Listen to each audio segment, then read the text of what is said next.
Boa noite, começa agora o Jornal da RDC e você confere as principais notícias desta segunda-feira. Governador do estado apresenta a deputados subsídios para a privatização da CE, Sulgás e CRM. No final de semana, ele esteve com outros 6 governadores para defender a reforma da Previdência. Brigada Militar recebe 272 viaturas e Polícia Civil 89 armas. Porto Alegre cedia a Feira Brasileira do Varejo a partir de amanhã. E mais o futebol e a previsão do tempo. Fique conosco, o Rio Grande se conecta aqui.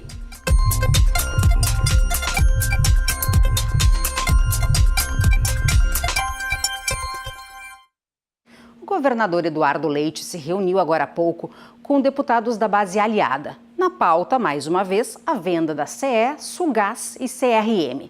O executivo tem votos suficientes na Assembleia para aprovar a privatização das estatais e tenta afinar o discurso com os parlamentares. Na reunião, o governo entregou uma cartilha com perguntas e respostas para a argumentação dos parlamentares e também divulgou dados. A dívida da CE Distribuição, em março deste ano, é de 5 bilhões e 200 milhões de reais. E da CE Geração e Transmissão é de 1 bilhão e 600 milhões. A apresentação de maneira bem didática, nós do MDB tínhamos feito algumas ponderações e até manifestamos por escrito algumas dúvidas, que algumas delas foram esclarecidas e acho que conseguimos avançar bastante. Até nós solicitamos mais algum prazo, vamos demandar ainda mais um tempo para esclarecer, nós somos 8, então tem alguns que ainda têm alguma dúvida, mas acredito que ela foi muito importante, esta reunião, e principalmente as respostas que vieram, que muitas delas já tiraram algumas dúvidas que se tinham, ou pelo menos daquilo que o governo pensa para o futuro. 24 dos 55 deputados estavam na reunião. Técnicos da Secretaria da Fazenda fizeram esclarecimentos para oferecer aos parlamentares informações para o debate que deve começar nos próximos dias. A ideia do governo é apresentar os projetos para a venda das estatais ainda esta semana. Então esse é o nosso grande objetivo hoje, não sobrar muitas dúvidas sobre a ideia que está sendo levada em frente, que a gente imagina poder protocolar os projetos a partir de amanhã. E mais do que isso, estarem fortalecidos de um nível de informação que contribua para a sustentação dos projetos e, logicamente, a aprovação de cada um deles. Governadores do Consórcio de Integração do Sul e Sudeste se reuniram neste final de semana em Gramado, na Serra Gaúcha. No encontro, eles reforçaram o apoio à reforma da Previdência. Governadores dos estados das regiões Sul e Sudeste se encontraram para a terceira reunião do COSUD. A iniciativa de criação do consórcio, instaurada em março deste ano, é de unificar ações conjuntas de governabilidades, levando em consideração que as duas regiões somam 70% do PIB nacional. A importância do COSUD para nós do Sul e Sudeste é, na verdade, criar políticas públicas em conjunto, debater soluções entre os estados, discutir questões tributárias, diminuir a guerra fiscal para que os estados não fiquem competindo entre si e acaba prejudicando um ao outro. O encontro do Consórcio de Integração Sul e Sudeste serviu para que os líderes do Executivo estruturassem uma carta com o posicionamento dos governos para alcançar o reajuste fiscal. Após a reunião entre os líderes, o governador Eduardo Leite realizou a leitura da carta. E o ponto principal não poderia deixar de ser outro.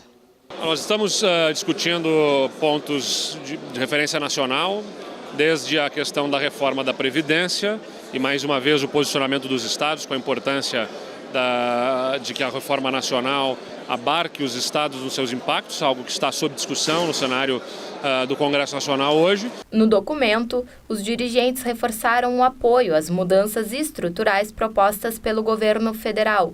Para os líderes do Executivo, a reforma da Previdência é o principal caminho para alcançar a estabilidade econômica. O Brasil, em regime de paz e de entendimento, vai crescer, vai aprovar a reforma da Previdência e nós estaremos com isso oferecendo uma resposta aos mais pobres, aos mais humildes, aos brasileiros que estão desempregados, aos que estão subempregados e aqueles que querem o desenvolvimento do país. O evento também foi marcado pela assinatura de parceria entre o BNDES, representado pelo presidente Joaquim Levy, e o governo estadual do Rio Grande do Sul. A proposta é que o Banco Nacional de Desenvolvimento Econômico e Social auxilie o Estado na desestatização de empresas públicas.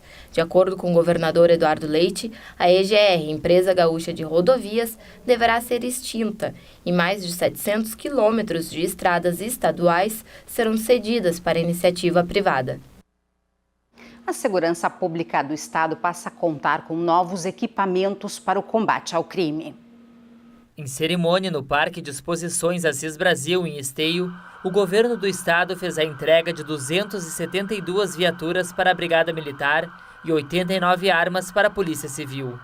Os veículos e o armamento foram adquiridos com recursos de emenda parlamentar da bancada de deputados federais e senadores gaúchos. A verba de cerca de 67 milhões e 200 mil reais foi garantida em 2017 para investimento em segurança pública. Ainda está prevista a aquisição de 312 carabinas e 87 espingardas para a Brigada Militar, 274 coletes balísticos para a Polícia Civil, 187 pontos e 10 salas de cercamento eletrônico e 151 pontos e 20 salas de vídeo monitoramento. O juiz Mauro Caum Gonçalves, da primeira zona eleitoral do Tribunal Regional Eleitoral do Rio Grande do Sul, determinou a cassação do mandato do vereador de Porto Alegre, Cássio Trogildo, do PDT. Desde 2012, Trogildo é investigado por uso da máquina pública em caso investigado pelo Ministério Público. A defesa do parlamentar disse que vai recorrer. O PTB divulgou nota afirmando que a decisão é referente a um julgamento anterior feito pelo Tribunal Superior Eleitoral, que suspendeu a execução da sentença. Bem, o domingo foi marcado por manifestações em todo o país. Pelo menos 150 cidades registraram atos pró-governo. Aqui no estado, a manifestação foi no Parque Moinhos de Vento. Dizendo não a esse centrão sujo. A reforma da Previdência, o pacote anticrime. Essas foram algumas das pautas defendidas pelos manifestantes no ato favorável ao governo do presidente Jair Bolsonaro. Na capital, com bandeiras, faixas e de camiseta do Brasil, os manifestantes ocuparam os dois sentidos da Avenida Goethe. O ato encerrou por volta das 5h30 da tarde deste domingo. Assunto para o nosso comentarista de política, Guilherme Macalossi. Boa noite. Manifestação importante, demonstrando força do governo. Oi, Carla, boa noite. É um prazer estar aqui no Jornal da RDC. Bom, as manifestações que nós vimos nesse final de semana foram consistentes, isso me parece inegável. Principalmente em São Paulo, no Rio de Janeiro e em Brasília. Aqui em Porto Alegre também houve uma concentração bastante grande aí de manifestantes pró-Bolsonaro, com uma enorme quantidade aí de itens na agenda, né? A favor da reforma da Previdência, a favor do pacote anticrime. Agora, será que o número é suficiente para mudar a realidade do governo dentro do Congresso Nacional? Não me parece.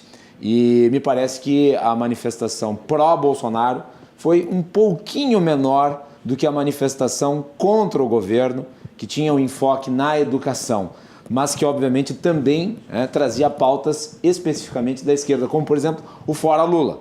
Agora, nós devemos fazer o comparativo com as manifestações Ele Não e Ele Sim, que ocorreram no fim do ano passado. E se vocês analisarem bem, vocês vão ver que houve um crescimento da esquerda com a adesão de grupos que não necessariamente votaram nela, principalmente nesta última manifestação, e houve um pequeno encolhimento da manifestação pró-Bolsonaro, que se repartiu entre diversos grupos que não necessariamente hoje têm boa interlocução. Por exemplo, Carla, um dos principais alvos dos bolsonaristas tem sido o Movimento Brasil Livre, que se recusou a participar dos atos. O Partido Novo, que também é uma outra expressão do movimento liberal brasileiro, também não apoiou de forma unificada a manifestação desse final de semana. Então, várias divisões internas, o que acabou prejudicando talvez o número total de manifestantes que poderiam expressar, assim, digamos, o sentimento antipetista que ainda existe na sociedade. Esse é o tema do Cruzando de hoje. Sim, inclusive com a participação do deputado Marcel Van Hatten, que estava na manifestação em Porto Alegre e que foi vaiado em determinado momento. Nós vamos perguntar para ele por que ele foi vaiado, já que ele é muito bem quisto aí pelo movimento liberal, que estava presente. É um expoente, ontem. Da nova política. Exatamente. Eu queria comentar contigo um pouquinho, voltando à questão do governador. Essa questão está andando rapidamente os projetos para a votação das 3 propostas, dos 3 projetos para privatização da CE, Sulgás e CRM. Esse movimento de hoje foi importante. Foi. Aliás, eu me surpreendi pelo fato de que o governo tem a intenção, inclusive, de protocolar isso na Assembleia essa semana ainda. Há uma discussão sobre o mínimo regional, há também uma discussão relativa às nomeações para o Banrisul, essa bastante polêmica, já comentamos aqui, mas o governo tem pressa. Por quê? Porque o governo quer aderir ao pacto de renegociação da dívida, por isso que estava lá junto com outros governadores, militando em favor da reforma da Previdência e outras medidas econômicas. Mas tudo obedece uma lógica, que é a lógica financeira do Estado. Amanhã a gente vai saber o que vai acontecer na Assembleia, qual vai ser a pauta e a gente comenta aqui. Exatamente, é isso aí. Boa noite, obrigada Obrigado, mais uma vez. Carla. Até depois. Um bom programa. Boa noite. Bom, a gente segue aqui.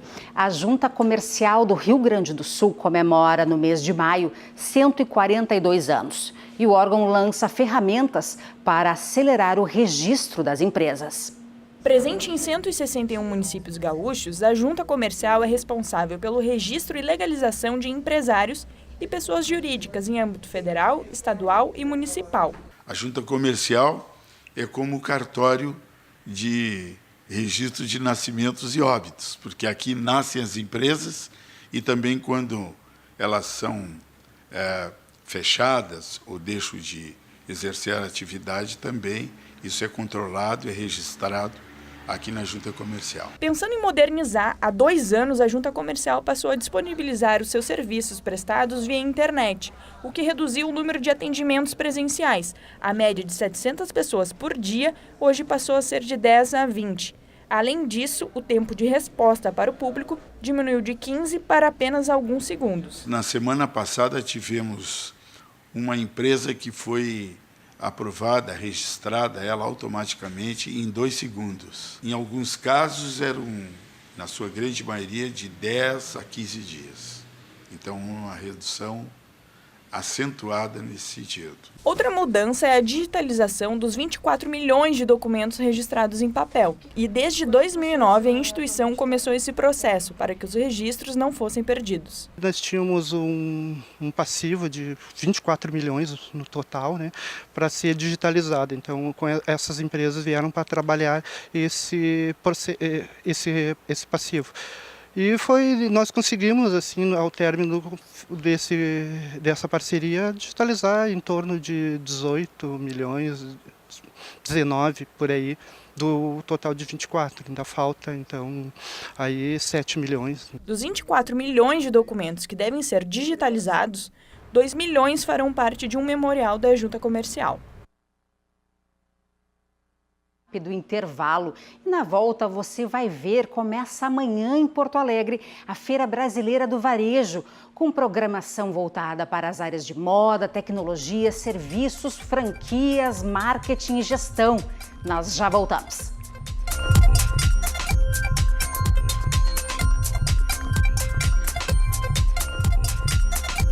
Começa amanhã em Porto Alegre a Feira Brasileira do Varejo, que reúne fornecedores e lojistas de vários lugares do Brasil. Serão 3 dias de evento com entrada franca. Promovido pelo Cindy Lojas de Porto Alegre, a Feira Brasileira do Varejo acontece de terça a quinta-feira, das 9 da manhã às 6 da tarde, no Centro de Eventos da Fiergs. O evento reúne fornecedores e lojistas num só espaço, permitindo interação, novas parcerias e negócios. É o resultado de um trabalho incessante da Cindy Lojas, junto com a comunidade de Porto Alegre, tentando trazer tecnologias, conhecimento, qualificação para todos os lojistas de Porto Alegre, do interior do estado e do Brasil. E esse ano nós estamos muito otimistas, as inscrições estão muito boas, nós teremos amanhã a abertura com a palestra do Luciano Hang, com mais de 1.000 pessoas já inscritas. Neste momento são mais de 200 funcionários que estão dando aqueles últimos ajustes para que tudo fique certinho na abertura da feira que inicia nesta terça-feira, a 7ª edição da Feira Brasileira do Varejo. E eu convido você para vir até aqui e prestigiar o estande da RDC TV nos 3 dias de evento. Assim você conhece um pouco mais do nosso trabalho. Serão 90 expositores de vários segmentos, distribuídos numa área de mais de 10 mil metros quadrados. Os organizadores estimam cerca de 8 a 10 mil pessoas nos 3 dias de evento. A programação voltada às áreas de moda, tecnologia, serviços, franquias, marketing e gestão. As pessoas que querem continuar empreendendo, que querem continuar no varejo, com essas mudanças tão radicais que há, devem vir nesses 3 dias e fazer essa imersão do varejo, que é um treinamento e umas palestras com o congresso, ouvindo pessoas muito qualificadas nessa área e os mais expoentes palestrantes em termos de Brasil que virão a Porto Alegre nesses 3 dias. Agora vamos à previsão do tempo. A semana começou estável aqui na capital. O sol apareceu no início da tarde, mas o dia teve predomínio de chuva. Vamos ver como fica o clima em algumas regiões do estado para esta terça-feira. Em Porto Alegre, pancadas de chuva com muitas nuvens. Mínima de 15, máxima de 20 graus. Em Passo Fundo, no norte do estado, possibilidade de temporal. Mínima de 12, máxima de 19 graus. Chuva fraca em Santa Maria, no centro do estado. Os termômetros variam entre 13 e 20 graus. Santana do Livramento, na fronteira oeste, tem temporal. Mínima de 9 e máxima de 19 graus. Chuva forte em Torres, no litoral norte, que tem mínima de 16 e máxima de 22 graus. Agora a gente fala de esporte. O final de semana foi bom para a dupla Grenal. O Grêmio ganhou em casa contra o Atlético Mineiro e o Inter conseguiu sair da Vila Belmiro com um empate. No último sábado, o Grêmio recebeu o Atlético Mineiro pela 6ª rodada do Campeonato Brasileiro e ainda sem conhecer a vitória. No final da primeira etapa, teve a oportunidade de fazer o gol, mas André bateu para fora. Com erro, Renato Portaluppi optou em tirar o atacante e colocar Felipe Viseu. E com muita estrela, no primeiro minuto, no primeiro chute, o atacante Felipe Viseu fez 1-0 o Grêmio. O tricolor conseguiu a primeira vitória no Campeonato Brasileiro e muito se passou por Paulo Vitor, que no final da partida fez 2 grandes defesas. Agora o time já pensa na Copa do Brasil. Na próxima quarta-feira, às 9h30 da noite na Arena, decide a vaga nas quartas de final contra o Juventude. E quem já pensa em Copa do Brasil também é o Colorado. O Internacional, que empatou com o Santos na Vila Belmiro pelo placar de 0-0 no último domingo, já está em Belém do Pará, aonde enfrenta na quarta-feira, às 7h15 da noite, o Paysandu, sendo que leva uma boa vantagem. O primeiro jogo na quinta-feira passada no estádio Beira-Rio foi 3-1, com 2 gols de Guerreiro. Agora a gente acompanha o comentário de Ribeiro Neto. Meus amigos, eu não vou reclamar dessa rodada de final de semana. Não. Alguém poderá dizer, mas o Grêmio perdeu muitos gols no sábado e mesmo que tenha vencido a primeira partida do Campeonato Brasileiro, bastou o domingo, nem precisou contar com os jogos de hoje para retornar ao Z4. O André perdeu o pênalti, Renato é teimoso, né? Mas o Grêmio ganhou. E jogou bem o primeiro tempo. O Internacional poderia ter vencido o jogo. Fez um primeiro tempo, especialmente a segunda parte do primeiro tempo, muito bom. Encaixotou o Santos, que foi muito diferente daquele que veio aqui e ganhou do Grêmio. O Inter jogou bem. Mas o Odair mexeu mal no time. Mas até o Guerreiro perdeu gol. O Potker não dá mais. Claro que dá para reclamar de tudo. Se a gente achar, vai ter bastante coisa para reclamar. Eu, humildemente, nesse início de semana, prefiro agradecer. O Inter fez um ponto importante onde muitos vão perder, lá na Vila Belmiro, não se enganem. O Grêmio voltou a jogar bem, ganhou o jogo. Perdeu muitos gols, mas ganhou o jogo. O André perdeu o pênalti, mas o Viseu fez. Então, eu saúdo os resultados do final de semana como esperançosos. Agora viramos a chave, tem Copa do Brasil, Inter e Grêmio normalmente, numa tendência, devem classificar. E aí eu acho que poderemos ter uma água mais calma pela frente.